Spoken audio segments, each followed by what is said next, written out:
સમગ્ર રાજ્યમાં મેઘરાજાની પધરામણી થઈ ચૂકી છે। ત્યારે ભારતીય હવામાન વિભાગની આગાહી મુજબ તારીખ 5/7/2024 સુધી મધ્યથી ભારે વરસાદ પડવાની શક્યતા રહેલી છે, જેના પગલે નવસારી જિલ્લા તંત્ર એક્શન મોડમાં આવી ગયું છે અને નવસારી જિલ્લા તંત્ર એક્શન મોડમાં આવી ગયું છે અને વરસાદને લગતી તમામ પરિસ્થિતિઓ, જેમાં વરસાદના દર 2 કલાકમાં આંક, ડેમની સપાટી, નદીની સપાટી જેવી બાબતો ઉપર બાજ નજર રાખી રહ્યું છે। 8.5 જેવો વરસાદ પડેલો હતી, 214 મિલીમીટર પડેલ હોવાથી અમુક ગ્રામ્ય વિસ્તારના રસ્તાઓ બંધ થઈ ગયા છે।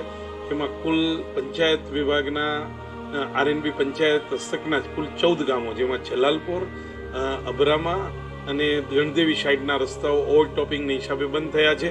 તેમજ ભારે પવનના હિસાબે રાતના અમુક ઝાડો પડી જવાથી સવારના 3 કે 4 રસ્તાઓ મોગર સાઈડના બંધ થયેલા હતા, પરંતુ આરએનબી દ્વારા આ ઝાડો હટાવી અને રસ્તાઓ પૂર્ણ ચાલુ કરાવ્યા છે।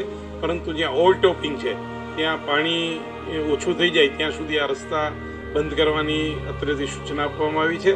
જિલ્લા કંટ્રોલ રૂમ ચાલુ છે। કલેક્ટર સાહેબના માર્ગદર્શન હેઠળ સમગ્ર ડિઝાસ્ટર ટીમ જિલ્લાની પરિસ્થિતિ ઉપર નજર રાખે છે। આવતા 2 દિવસો દરમિયાન પણ ઓરેન્જ એલર્ટ આપવામાં આવ્યું હોય આગાહીમાં દરેક તાલુકામાં ડેપ્યુટી કલેક્ટર કક્ષાની વ્યક્તિ લાયસન્સ અધિકારીને પરિસ્થિતિની સમીક્ષા કરવા માટે સૂચના આપેલ છે અને કોઈ પણ જાનહાનિ ના બને તે માટે જો થોડા બી વધારે પાણી ભરાઈ જાય તો સ્થળાંતરની પ્રક્રિયા પણ હાથ ધરવા માટેની તંત્રની તૈયારી છે।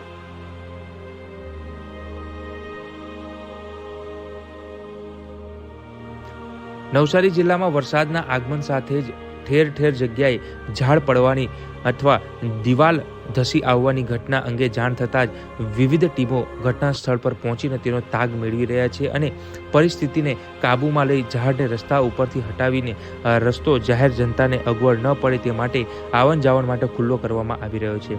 પરંતુ ખાસ કરીને વાત કરીએ તો નવસારી જિલ્લામાં પડી રહેલા વરસાદને કારણે પૂર્ણા નદી 2 કાંઠે વહેતી થઈ છે।